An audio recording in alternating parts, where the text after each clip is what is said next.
बताती है कि इस अखंड ब्रह्मांड में अनगिनत पैरेलल वर्ल्ड है। वो सभी अपने जगह पर है और एक दूसरे के साथ कनेक्टेड है। और कुछ हाई टेक्नोलॉजी वाले हैं जिनका इस दुनिया में यूनिक एक्सिस्टेंस है। इस जगह में शांति को बनाए रखने के लिए बेहद सारे टैलेंटेड लोग रहते हैं और जो भी हेवन में जाते हैं उनको ओमनिपोटेंट कहा जाता है। पावर को बढ़ाने के लिए उस जगह पर कई सारे कल्टिवेशन सेक्ट्स हैं। वहाँ के सारे लोग अपनी अपनी बेस्ट कल्टिवेशन करने की कोशिश करते हैं और जो कल्टिवेशन नहीं कर पाते वो लोग टेक्नोलॉजी का सहारा लेता है। इसके बाद हमारा मेन कैरेक्टर कहता है, मेरा नाम सुजीव है और मैं 18 ईयर्स हूँ और अभी मैं परेशानी में हूँ। इसके बाद हम कुछ समय पहले का वक्त देखते हैं जहाँ पर अर्थ की तरफ कुछ चमकती हुई चीजें आ रही होती है और वही सुजीव अपने रूम में मजे अपनी लाइफ जी रहा होता है। साथ ही में कोक पी रहा होता है जहाँ पर वो अपने सोफे पर बैठकर आराम कर रहा होता है कि तभी उसके कमरे से तेज रोशनी आती है और अगले ही पल सुजीव जमीन के ऊपर उल्टा लेटा हुआ दिखाई देता है। और तभी सुजीव कहता है, जब मैं उठा तो मैंने अपने सामने दो बेहद ही खूबसूरत लड़कियों को देखा। यह किसी गॉडेस से कम नहीं लग रही होती है। मुझे नहीं पता कि वो यह किस लिए आई है और यह भी नहीं पता कि वो मुझसे चाहती क्या है। और तभी वो खूबसूरत लड़कियां अपने वेपन्स निकालती है और सुजीव के सामने करती है जिसे देखकर जीव डर जाता है। तभी रीना जिया से कहती है, अगर हम सही सोच रहे हैं तो जिंग युआन स्टार को इसी लड़के ने अब्जॉर्ब किया है। जिस पे जिया कहती है, यह सिर्फ कहने की बात है, तुम्हें दिखाई नहीं देता कि वह लड़का बेवकूफ दिखाई दे रहा है। तभी जीव उनसे कहता है, तुम कौन हो? जिस पे रीना कहती है कि हम इस दुनिया की मौत के लिए फाइट करते हैं।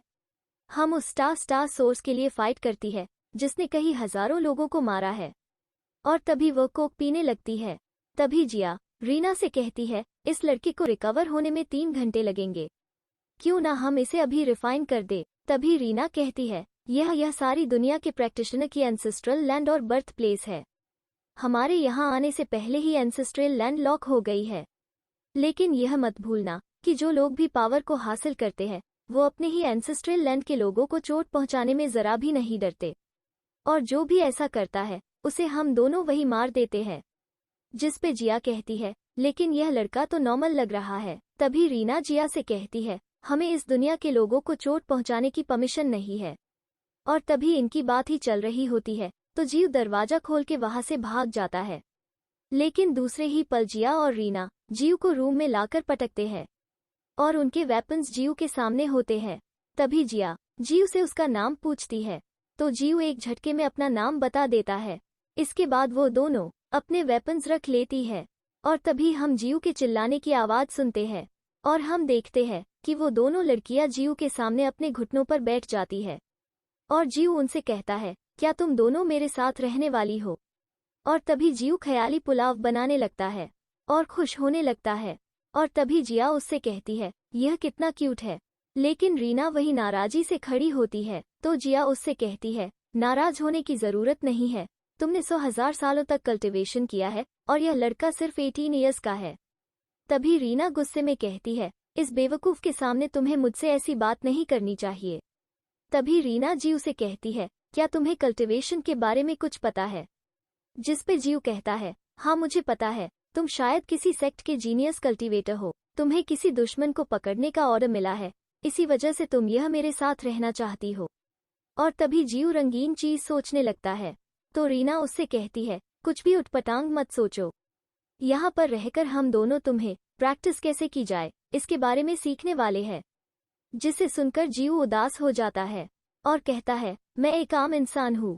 इससे पहले मैंने बेहद सारे एग्जाम दिए हैं और हर बार मैं उस एग्जाम में फेल होते हुए आया हूँ। मुझे प्रैक्टिस के बारे में सिखाना मतलब वक्त की बर्बादी करना। तभी रीना कहती है, इससे कोई फर्क नहीं पड़ता कि तुम्हारी क्वालिफिकेशन अच्छी नहीं है, लेकिन प्रैक्टिस कर पाना नामुमकिन भी तो नहीं है। तुम्हें सिर्फ दूसरों से ज्यादा रिसोर्सेज की जरूरत है। उसी दौरान जिया मन में कहती है, ये इतना भी बुरा नहीं है। अगर हमने स्टार सोर्स की रैपिड अब्सॉर्प्शन टेक्निक का यूज किया तो इससे रीना नाराज हो सकती है। तभी जीव कहता है, मेरे ऊपर अपने रिसोर्सेज जाया मत करो। कई सालों से मेरे हाथों में सिर्फ निराशा ही लगी है।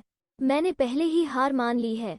अभी तो मैं किसी खूबसूरत गर्लफ्रेंड की तलाश कर रहा हूँ और तुम दोनों मेरे साथ रहोगी तो मेरा हर दिन खुशनुमा हो जाएगा। ऐसा कहते कहते वो अपने सोफे पर लेट जाता है। तभी रीना गुस्से से जीव की तरफ आने लगती है तो जिया उसे रोकती है और जीव के पास आकर उससे कहती है, क्या तुम्हें लगता है कि मैं सुंदर हूँ? जिससे कि जीव उसे देखता है और कहता है, तुम बेहद ही ज्यादा सुंदर हो। जिस पे जिया कहती है, तो फिर क्या तुम मेरे ट्रेनिंग पार्टनर बनोगे? उसी दौरान जिया उसे आंख मारती है तो जीव कहता है, बेशक बनूंगा। जिस पे जिया कहती है, लेकिन तुम अभी मॉर्टल हो। अगर तुम्हें प्रैक्टिशनर बनना है तो तुम्हें मेरे साथ ट्रेनिंग करनी होगी।